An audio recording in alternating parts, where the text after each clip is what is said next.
Bismillahirrahmanirrahim. Assalamualaikum warahmatullahi wabarakatuh. Nama saya Aksha Ashfazida dari Prodi Ilmu Komunikasi dengan NIM 23321013. Saya Sabina Ikila Fatina dari Prodi Ilmu Komunikasi dengan NIM 23321124. Saya Muhammad Tasir Buzan dari Prodi Ilmu Komunikasi dengan NIM 23321251. Saya Nabila Nurunisa dari Ilmu Komunikasi dengan NIM 23321197. Saya Mafinsa Rantis Ifada dari Prodi Ilmu Komunikasi dengan NIM 23321043. Ada juga anggota kami yang bernama Sabrina. Ya, Sabrina dengan NIM 23321077. Akan tetapi Sabrina sedang izin tidak hadir dikarenakan sakit. Nah, pada kesempatan hari ini kami akan membahas topik yang sangat penting dan relevan, yaitu memperjuangkan keadilan sosial. Tinjauan mendalam tentang upaya mengurangi ketimpangan sosial dalam dunia pendidikan. Mari kita mulai dengan pembahasan latar belakang yang akan disampaikan oleh rekan kami, Akila. Dalam poin pendidikan sangat mempengaruhi seseorang dianggap baik atau buruk secara normatif. Nah, ini tuh maksudnya adalah pendidikan itu tuh bisa memainkan peran yang krusial dalam meningkatkan sumber daya manusia. Jadi dengan pendidikan yang baik, dengan pendidikan yang mumpuni, maka akan menghasilkan menghasilkan dan mengembangkan kemampuan serta keterampilan yang dibutuhkan untuk berkontribusi, untuk membantu dalam berbagai bidang. Nah, yang pendidikan yang berkualitas ini pun juga akan menghasilkan SDM yang berkualitas pula. Jadi dengan pendidikan yang terjamin, maka kita akan bisa menghadapi tantangan dan bersaing di pasar global. Nah, dilansir dari UNESCO, kualitas pendidikan di Indonesia berada pada peringkat ke-69 dari 127 negara dalam Indeks Pembangunan Pendidikan. Kenaikan biaya kuliah atau kita sebut UKT menjadi salah satu masalah terkait pendidikan di Indonesia. Oke, jadi belakangan ini kan kita melihat adanya kenaikan biaya UKT di berbagai perguruan tinggi ya kan. Nah, kenaikan ini itu ternyata dinormalisasikan sebagai bagian dari upaya untuk menyesuaikan dengan biaya operasional dan kualitas pendidikan yang lebih baik. Tapi dengan dengan kenaikan UKT tersebut ternyata menimbulkan kekhawatiran yang luas. Dampak yang dirasakan tuh bisa meliputi kemampuan finansialnya. Jadi banyak keluarga yang harus bekerja lebih keras atau mencari sumber pendapatan tambahan untuk membayar biaya kuliah. Kemudian pendidikan ini tuh bisa terhambat karena ya itu tadi ada yang keluarga kurang mampu, sehingga hal tersebut tuh bisa memperlebar kesenjangan sosial dan ekonomi. Nah, jadi untuk rumusan masalahnya adalah bagaimana peran kebijakan pemerintah dalam mengurangi ketimpangan sosial dalam pendidikan, kemudian bagaimana perubahan sosial kebijakan itu dapat mempengaruhi persepsi masyarakat tentang pentingnya pendidikan. Kemudian yang terakhir, bagaimana dampak ketimpangan sosial itu terhadap akses dan kualitas pendidikan di Indonesia. Oke, Selanjutnya akan saya lanjutkan tentang bab 2 tentang tinjauan pustaka. Ketimpangan sosial. Di sini adanya ketimpangan sosial adalah suatu kondisi di mana adanya perbedaan di antara masyarakat, entah itu mengenai tentang dari aspek pendidikan, dari aspek jabatan segala macam, itu akan menimbulkan suatu ketimpangan sosial yang bisa terjadi di dalam masyarakat. Tentunya di sini ketimpangan sosial entah dari segi yang baik dan buruk pasti ada plus minusnya. Jadi mungkin untuk ketimpangan sosial itu bisa dijadikan sebagai materi di sini pembahasan bagaimana cara kita menghadapi ketimpangan sosial yang terjadi di masyarakat. Entah itu mengenai ketimpangan sosial di bidang ekonomi, pendidikan, sosial, dan budaya. Next. Sosial di sini dapat diartikan sebagai suatu hal yang berkaitan atau interaksi dengan individu atau kelompok di masyarakat. Tentunya manusia tidak terlepas dari yang namanya makhluk sosial. Makhluk sosial ini tentunya dari satu individu akan membutuhkan individu yang lain untuk mendapatkan atau mencapai tujuan tertentu yang dilakukan secara berkelompok atau bekerja sama dengan baik. Di sini hubungan sosial juga dapat terjadi seperti hubungan kita dengan keluarga, dengan pertemanan, serta interaksi di tengah masyarakat yang berkaitan dengan kegiatan sosial. Pendidikan adalah usaha dasar yang terencana untuk mewujudkan suasana belajar dan proses belajar agar peserta didik dapat memahami dan mengembangkan potensi diri. Nah, di sini potensi diri itu banyak sekali. Banyak juga mengenai pelajaran dari segi pendidikan, serta banyak lagi seperti ekstrakurikuler segala macam, dan dari aspek bidang olahraga segala macam masih banyak lainnya untuk dapat dikembangkan di dunia pendidikan. Serta untuk di spiritual mungkin banyak sekolah sekarang yang ada, mungkin untuk semua sekolah harusnya ada untuk dari pengembangan sisi spiritual, entah itu dari agama apapun pasti ada pelajaran yang akan membahas tentang spiritual sesuai dengan keyakinan masing-masing. Serta kepribadian di sini biasanya akan terbentuk di pendidikan sesuai dengan mungkin dari lingkungan sekitar, dari mulai lingkungan sekolah, lingkungan pertemanan segala macam akan berpengaruh dalam pengembangan kepribadian. Serta kecerdasan di sini pendidikan bertujuan juga yang utama adalah untuk mencerdaskan anak-anak bangsa di sekolah, dan tentunya tak lepas dari kecerdasan juga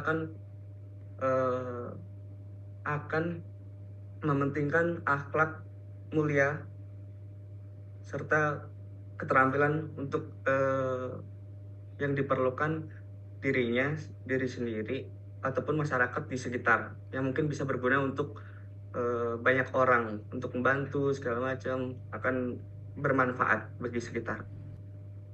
Sekarang kita akan membahas di bab 3 pembahasan.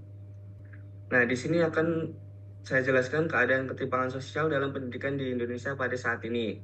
Dilansir pada detik.com dan kompas.com, awal tahun 2024 banyak diskusi di sektor pendidikan tentang kenaikan biaya pendidikan tinggi UKT di 10 universitas di Indonesia. Nah, di sini tadi kita sudah dibahas oleh teman kita tentang kenaikan UKT, permasalahan kenaikan UKT di Indonesia. Tentunya UKT ini akan menjadi salah satu masalah bagi dunia pendidikan di Indonesia. Selanjutnya kita akan melanjutkan pembahasan kerangka hukum dan kebijakan plus tantangan dan peluang oleh teman yang lainnya.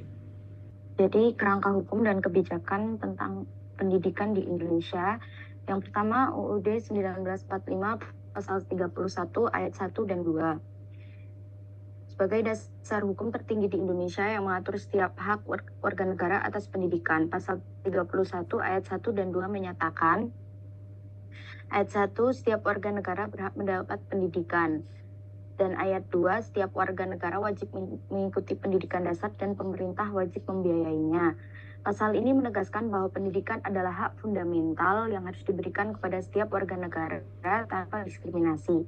Pemerintah bertanggung jawab untuk menyediakan pendidikan dasar secara gratis dan serta memastikan akses pendidikan yang merata dan berkualitas.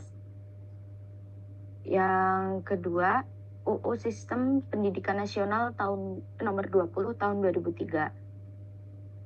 UU nomor 20 tahun 2003 tentang Sistem Pendidikan Nasional menjadi landasan operasional yang lebih rinci dalam upaya mencapai tujuan pendidikan di Indonesia.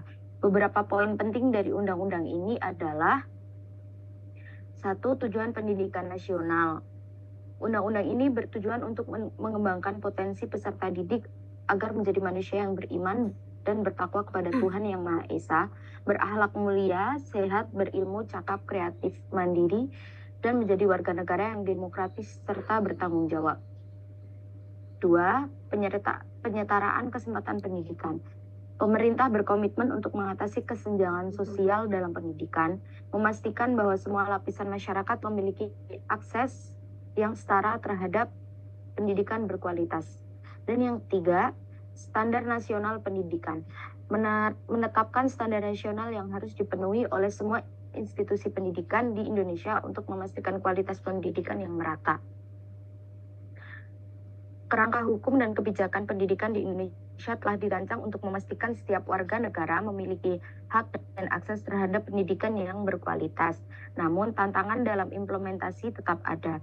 Dengan memanfaatkan peluang yang ada dan mengatasi hambatan yang dihadapi, tujuan untuk menciptakan sistem pendidikan yang adil dan merata dapat lebih mudah tercapai.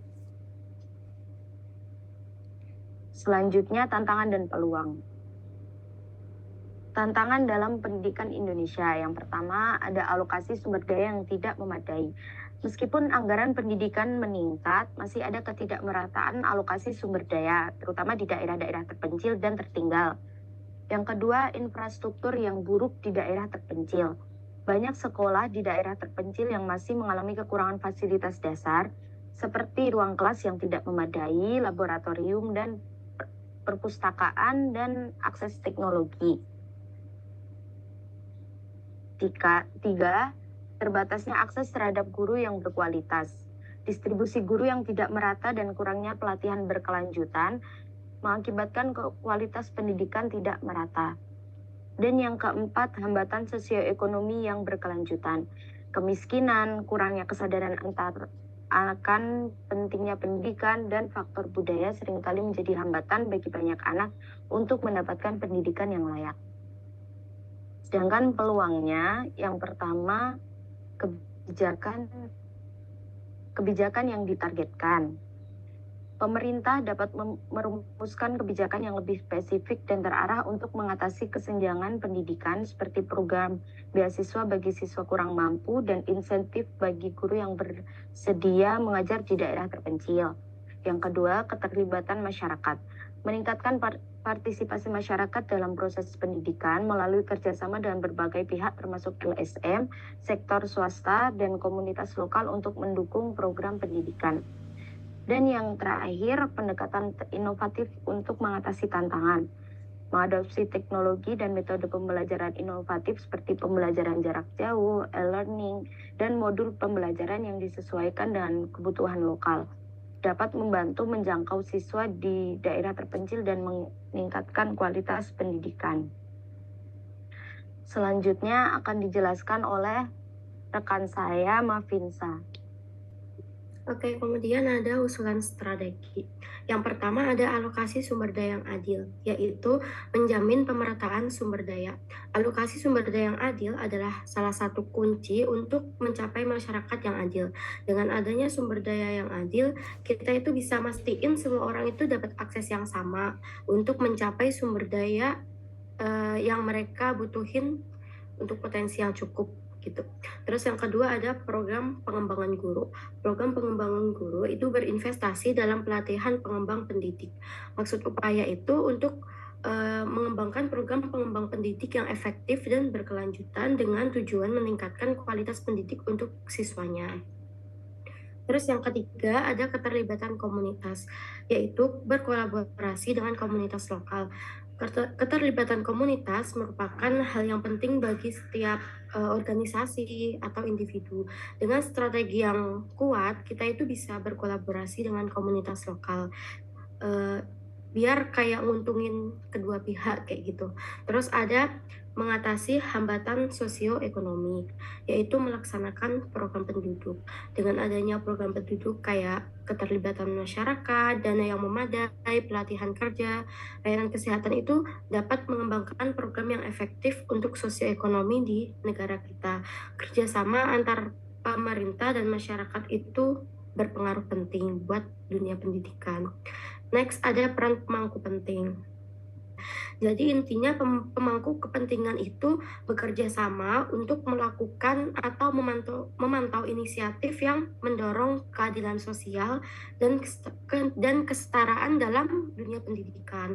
Jadi dengan mengakui tantangan-tantangan yang ada dalam dunia pendidikan, Indonesia itu mempunyai solusi untuk membuat langkah-langkah yang signifikan dalam mengurangi ketimpangan sosial dalam pendidikan. Misal langkah penting untuk menjadikan sistem pendidikan lebih inklusif dan adil adalah penguatan kerangka hukum, alokasi sumber daya yang memadai, dan pemberdayaan komunitas lokal. Untuk mewujudkan visi keadilan dalam pendidikan itu penting untuk mengambil pendekatan komprehensif dan politik. Next, ada kesimpulan dan penutup yang akan disampaikan oleh Zizi. Dari pembahasan ini, kita dapat melihat bahwa pendidikan tidak hanya berperan penting dalam membentuk individu yang cerdas, tetapi juga berakhlak mulia. Mengatasi ketimpangan sosial dalam pendidikan memerlukan upaya bersama dari pemerintah, lembaga pendidikan, masyarakat, dan kita sebagai mahasiswa. Semoga informasi yang kami sampaikan dapat memberikan wawasan yang inspiratif bagi kita semua untuk terus berkontribusi dalam memajukan pendidikan di Indonesia. Terima kasih atas perhatiannya. Wassalamualaikum warahmatullahi wabarakatuh.